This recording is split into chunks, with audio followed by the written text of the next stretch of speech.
আইনের হাত কত লম্বা এটা আসলে আমি জানি না, তবে ডক্টর ইউনূসের হাত কত লম্বা সেটা কিন্তু আপনি আস্তে আস্তে দেখতে যাচ্ছেন। যদি ঘটনা সত্য হয় আর যদি এই অ্যাকশনগুলো বাস্তবিত হয়ে যায়, তাহলে হাজার হাজার আওয়ামী লীগের বড় বড় নেতারা থালা নিয়ে রাস্তায় নামার মতন অবস্থা হয়ে যাবে। ভাই, ভিক্ষা করে খাওয়া লাগবে, ভিক্ষাও পাবে না। কারণ কি, যারা দুর্নীতিবাজ লুটপাট করছে, মানুষ তাদেরকে যেই দলে করি আমরা এগুলা পছন্দ করি না। এবার আসেন, ঘটনা কি। বাংলাদেশের এই মুহূর্তে টোটাল যে ঋণের পরিমাণ, মানে লক্ষ লক্ষ কোটি কোটি টাকা, 18 লক্ষ, হাজার না কোটি, আমি পুরো সংখ্যা আসে না মুখ দিয়া। তাহলে চিন্তা করেন এই টাকাগুলা কই গেছে। টাকাগুলা বাংলাদেশ থেকে পাচার হয়ে গেছে। কোথাও কোথাও প্রশাসনের লোক, কোথাও কোথাও আওয়ামী লীগের ঊর্ধ্বতন নেতারা, কোথাও কোথাও মানে মিনি নেতা থেকে বিচি নেতা, অনেকে এই টাকাগুলো লুটপাট করছে, কইরা সিকিউরলি এই টাকাগুলোকে দেশের বাহিরে পাঠিয়ে দিয়েছে। তারা ভাবছে যে সরকার ক্ষমতায় নাই, ভারতীয় বর্ডার দিয়ে ভেগে যাব, অথবা এয়ারপোর্ট দিয়ে ভাগবো, ভাইকে ওইখানে থাকবো, আবার দল ক্ষমতায় আসবে, আবার আসবো, বা নির্বাচনের সময় আসবো। কিন্তু আপনাদের জন্য দুঃসংবাদ হচ্ছে, বাংলাদেশ থেকে অধিকাংশ টাকার গন্তব্য হচ্ছে 3টা রাষ্ট্র। বড় বড় পয়সাওয়ালা যারা লুটেরা, তারা করে কি, সুইস ব্যাংক নাম শুনছেন তো, তাই না? এই ব্যাংকটা সুইজারল্যান্ডে।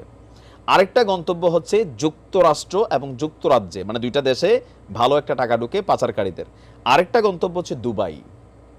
বিশেষ করে বাংলাদেশের অধিকাংশ বড় অঙ্কের টাকাগুলো এই দেশে চলে যায়। সেই দেশে গিয়ে তারা ব্যবসা বাণিজ্য, ইনভেস্টমেন্ট করে, নানানভাবে টাকাগুলোকে তারা ওইখানে হালাল করায়। তবে তাদের জন্য দুঃসংবাদ হচ্ছে, ডক্টর ইউনূস সাহেব গত 3 দিনে বেশ কয়েকটা দেশের রাষ্ট্রদূত, তাদের প্রতিনিধি দল, ফোন আলাপ, সরাসরি ভিজিট, অনেক কিছু করেছেন। করার পরে আজকে সামনে আসছে, বাংলাদেশ থেকে লুট করা, চুরি করা যে টাকাগুলো বিদেশ চলে গেছে, সেগুলা ফেরত আনার প্রসেসিং শুরু করেছে সরকার। আর এই লক্ষ্যে কি করা হচ্ছে, আমরা অতীতেও রাজনৈতিক সরকারগুলোর সময় শুনছি, এই পাচার হওয়া টাকা ফেরত আনবে, এই করবে, সেই করবে। বিএনপির সময় অনেক টাকা পাচার হয়েছে, নেতারা লয়ে গেছিল গা, টাকাগুলো আওয়ামী লীগ আনতে পারে নাই। তবে আওয়ামী লীগ আনতে পারুক না পারুক, আওয়ামী লীগেরগুলো এই মুহূর্তে রিটার্ন করার জন্য আপনার সুইজারল্যান্ডেরই সহযোগিতা চেয়েছেন আমাদের ডক্টর মোহাম্মদ ইউনূস। পাশাপাশি যুক্তরাজ্যের চেয়েছেন, যুক্তরাষ্ট্রের চেয়েছেন, দুবাইয়ের সাথে, আরব আমিরাতের শেখের সাথেও আজকে টেলিফোন আলাপ হয়েছে। আপনার সুইজারল্যান্ডের রাষ্ট্রদূত র্যাটু র্যাঙ্গলি, তার সাথে সরাসরি অতিথি ভবন যমুনায় সাক্ষাৎ করেছেন ডক্টর মোহাম্মদ ইউনূস। তো ডক্টর ইউনূস এই আলোচনার মধ্যে মূল আলোচনাটি ছিল, উনি নির্বাচন ওইসব কথা পরে, ইনভেস্টমেন্ট পরে, মেইন কথা ছিল অনেক চুরির টাকা বিদেশে পাচার হয়ে গেছে। এটা গুরুত্বপূর্ণ। রাষ্ট্রদূত বলছেন, সুইজারল্যান্ড সর্বদা বিশ্বব্যাপী স্বীকৃত পদ্ধতি এবং মানগুলো মেনে চলে থাকে। সাম্প্রতিক বছরগুলোতে প্রস্তাবিত প্রস্তাবগুলোর সঙ্গে সঙ্গতি রেখে আমরা সহযোগিতা করতে ইচ্ছুক। সুইজারল্যান্ড অন্তর্বর্তী সরকারকে সমর্থন করবে এবং বাংলাদেশের সাথে সুসম্পর্ক বজায় জোরদার করবে। আর সেই লক্ষ্যে যে টাকাগুলো পাচার হইয়া সুইস অ্যাকাউন্টে ঢুকছে, সেখান থেকে টাকাগুলোকে ফেরত পাঠানোর জন্য সরকারি যে পলিসি, সেটা অবলম্বন করবে। তবে আমি নির্বাচনের আগ থেকে, আমি তো নিউজ করি কন্টিনিউ, আমার যতটুকু মাথায় আছে, নির্বাচনের ঠিক আগে, গত নির্বাচনের আগে সুইস ব্যাংক থেকে রাতারাতি টাকা তোলা শুরু করেছিল বাংলাদেশের মানুষ। এখন এটা কেন? রিমান্ডে সালমান এফ রহমান একটা তথ্য দিছিল যে আওয়ামী লীগ সরকারের পতন গত নির্বাচনেই হয়ে যেত, ভারত আমেরিকারে ম্যানেজ করছে।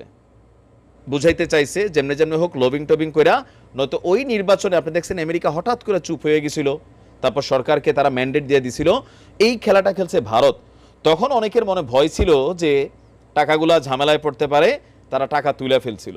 এই টাকার গন্তব্য দ্বিতীয় পাওয়া গেল মানে বেগমপাড়া, কানাডার বেগমপাড়াতে। তো কানাডিয়ান সরকারের সাথেও যোগাযোগ হয়েছে মোটামুটি বিশ্বের। এখন নর্মাল একজন রাষ্ট্রপ্রধান আর ডক্টর ইউনূস দুই জিনিস থাকে না, যে আবদার, নিজের মারপেটের ভাই একটা আবদার করলে যেটা হয়, পাড়াতো ভাই আবদার করলে ওইটা হয় না।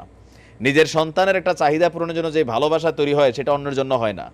খুব ক্লোজ ফ্রেন্ড, তার জন্য যে আমরা ভূমিকাটা রাখি, অন্যের জন্য রাখি না। তো ডক্টর ইউনূসের ইস্যুটা হচ্ছে, বিশ্বব্যাপী তার এত পরিমাণ ক্লোজ ফ্রেন্ড আছে, এত পরিমাণ তার হট কানেকশন আছে, হাতটা অনেক লম্বা আছে, যে হ্যাঁ, ইউনূস সরকারের ভাবমূর্তি উজ্জ্বল করানোর জন্য যদি এই রাষ্ট্রগুলো চিন্তা করে ইয়েস পাঠাই দেই, তখন কি হবে?